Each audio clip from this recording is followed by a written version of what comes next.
Matumizi ya dawa za kulevya kwa vijana ni tatizo linaloongezeka katika maeneo mengi duniani, ambapo baadhi ya vijana huanza kutumia kutokana na ushawishi wa marafiki, msongo wa mawazo, udadisi au mazingira wanayoishi. Athari zake ni kuharibu afya ya mwili na akili, kusababisha uraibu na utegemezi wa dawa, kuongeza tabia za uhalifu na vurugu, pamoja na matatizo mengine ya kupoteza nguvu kazi ya taifa.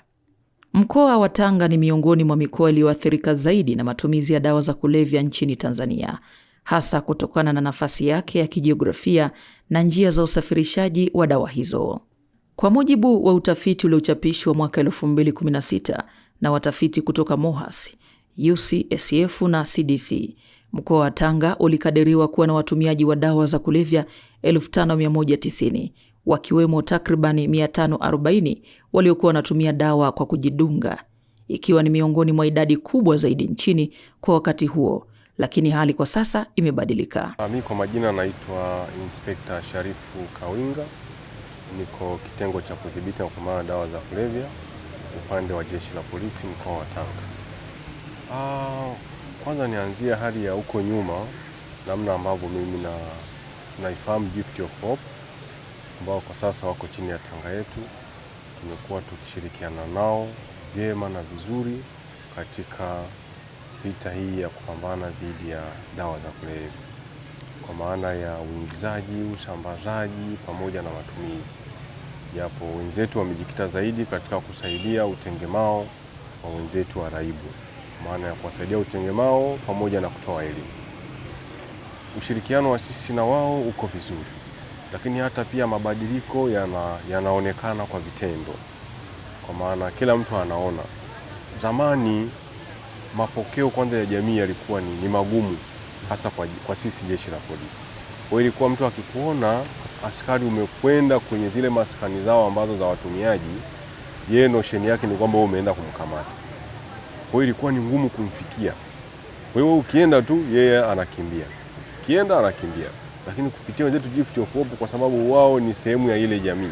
Kwa mfano kama ukimchukua Saidi Bandawe ni zao la wao. Kwa sababu hata sisi wakati miaka hiyo nyuma, kabla Gift of Hope hajaona utengemao ule, wale akina Saidi walikuwa, wao walikuwa light off kabisa. Sisi ndio tulikuwa tunawatumia kama sample katika uelimishaji. Mabadiliko haya ni kutokana na utekelezaji wa mradi maalum wa kutokomeza matumizi ya dawa za kulevya kwa vijana unaoitwa Focus on Youth and Not Substance, ulio chini ya Tanga yetu kwa ufadhili wa Foundation Bortina chini ya usimamizi wa Innovex. Baadhi ya vijana ambao wameanza kupatiwa huduma kupitia mradi huo wanaeleza matumaini yao kurejea katika ndoto zao. Hapa nataka nikitoka niwe mtu imara katika kiakili, mwili. Kwa upande wake Patrick Msumari anaeleza namna ambavyo wamekuwa wakitekeleza mradi huu na matokeo yaliyokwisha kufikiwa hadi sasa kwa vijana. Tanga yetu ni programu ambayo inafanyika katika halmashauri ya jiji la Tanga kwa ufadhili wa shirika linaitwa Bortina Foundation ambalo linapatikana pale katika jiji la Basel, Switzerland.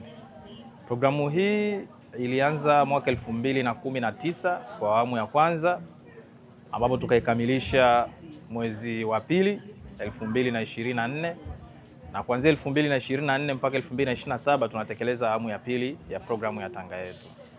Sasa kuna watu wanajiuliza Tanga yetu ni nini?